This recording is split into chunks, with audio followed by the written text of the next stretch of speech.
Ayan, so welcome back po no, dito sa Doy TV Sports. Well, mabilis yung update lang po no, dito sa basketball sports. Ayan, well, nakita nyo naman, umaga pa lang bumanat na no, yung matinding update no, na ito nga pong si 8-time NBA star no, all-star na si Dwight Howard, pipirma no, dito sa Pilipinas. Ayan, Philippines Strong Group ano po. At yan nga po sa ilalim no ng Dubai International Basketball Championship. Ayan, magsisimula po yan. Ito pong January 19 at hanggang 28 po no. At sa United Arab Emirates. Ayan. So diyan po maglalaro si Dwight Howard ano po at makakasama niya po diyan napaulat no ang dating NBA players din po no na si Shabazz Muhammad no at ito pong si Nick Young, kasama na rin po si Reynaldo Bachman. Ayan, Barkman. Ayan. At well, napaka-exciting po to no dahil of course, it's Dwight Howard no. Alam naman po natin talagang pag sinabing Dwight Howard talagang NBA grade po 'yan ano po. Hindi basta-basta no. Yun na nga lang no. Inaasahan po siya na makikipag makakabalik sa NBA pero sa ngayon nga po sa mga reports hindi pa naman po siya nawawala ng pag-asa no na siya po yung makakabalik sa NBA. May hope pa rin po talaga na makabalik siya. Ayan. Siguro, pag maganda ang performance niya sa liga na to, no? Siguro yan, malaking chance yan sa kanyang pagbabalik dyan, no? Sa NBA. Ayan. At marami nga rin po fans na nag-aabang dyan, ano po. At yun nga po, isa pa po sa mga update natin, ito nga po si Abando, no? Na na-injured, no?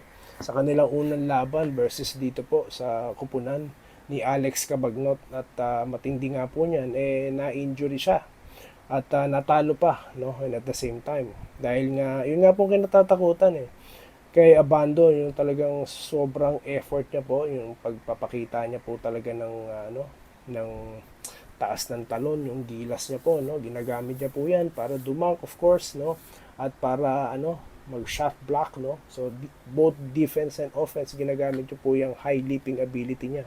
At isa nga po sa kinatatakot ng mga fans, yan nga po, na ma-injured siya. And hopefully, everything, everything will be alright, no? Mag-heal na po, no, yung kanyang injury, no? Dahil po grabe ang kanyang injury, no? Talagang, kasi po, kapag ka sa back, no? Lumbar, kapag sa back talaga injury, napaka-delikado po talaga niyan, no? At yun na nga, we hope for the best, no, para sa ating Pinoy basketball star, po. At dahil po diyan, hindi niya maidedepensa, no? Hindi siya makakalahok sa slam dunk competition, ayan. At dami pa naman po nag-aabang diyan. So let's hope for the best, no?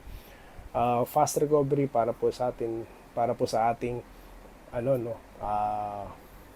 idolo na si Abando, no, Renz Abando. At yun nga po, balik tayo dito sa ating in-update kanina, no, na ito nga po si Dwight Howard na kasalukuyan 38 years old.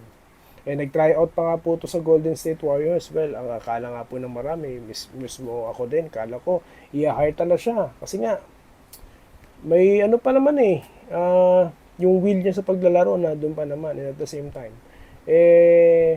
naman po still Dwight Howard din po naman ang kanyang performance dahil meron po siyang tawag dito yung kanyang rebounding at ang kanyang blocking skills no na kailangan po ng Golden State Warriors no pero yun na hindi nga po siya nakapag-sign no alam naman po natin ang laro ni Steve Kerr small ball lineup baka nga naman ma-hire nga siya di naman siya mapaglaro.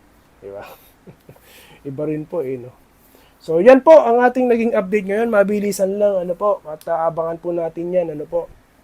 At napaulat din po pala na nasa Pilipinas si Jeremy Lin. Ayan.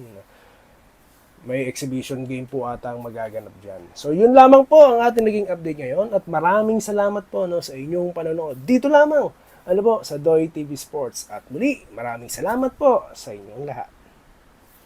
Salamat po sa panonood. Subscribe na para sa mga susunod na basketball at boxing videos.